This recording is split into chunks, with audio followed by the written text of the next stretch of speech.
Bonjour à tous, et cette fois, c'est pas les vins du week-end, c'est les vins de mes 50 ans, car oui, j'ai atteint le demi-siècle, et pour fêter ça, j'avais prévu quelques bouteilles, et à commencer par ce château Lafite Rothschild 78, et là mes amis, croyez-moi, ça c'est tout Bordeaux, dans tout ce qu'il a de classe, d'aristocratique, voilà, très joli vin, même très beau vin.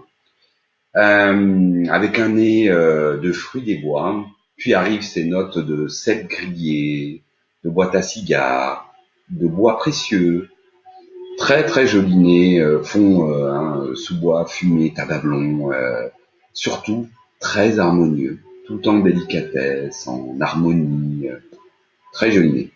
Une bouche charpentée, droite, tanin pas très concentré, mais juste ce qu'il faut, bien soyeux, c'est profond et surtout, c'est très élégant, très aristocratique. Hein. Il y a un côté quand même, la fille Rothschild. Hein. C'est ça.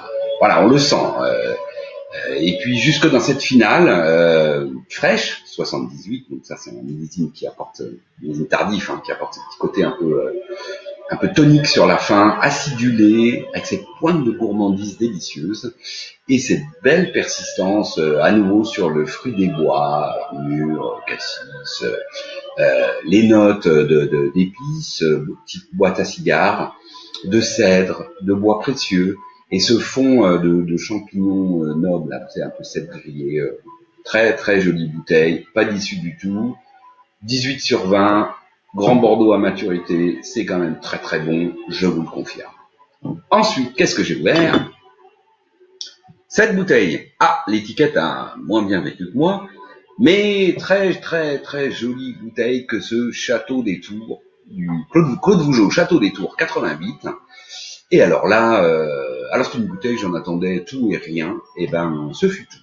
Parce que le nez très surprenant, alors explosif à l'ouverture, ça partait même dans tous les sens, avec un côté grenadine, patchouli, voilà. Puis après, on va dire une petite heure d'aération, tout d'un coup arrivait l'élégance avec des notes fleuries incroyables, de rose, de pivoine, toujours ce côté épice, très clou de girofle, et un fond champignon, fumé, très très joli.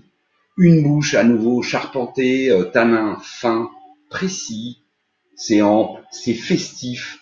Alors on a une explosion de saveurs en bouche, toujours sur ces framboises, grenadines, puis arrivent les notes fleuries, très jolies, roses, pivoine, le côté épice, un peu patchouli, mais voilà, c'est justement c'est festif, c'est très agréable. Le fond classe, fumé, puis champignons sous bois, très élégant.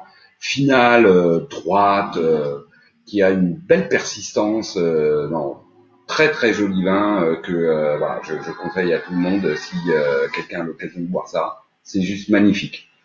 Et puis pour finir, on a ouvert une Grange des Pères 2007. Bon, très honnêtement, après les deux monstres précédents, c'était un peu dur parce que là, on passait plutôt sur la puissance du fruit noir. C'était vraiment pas, on va dire, le plus grand je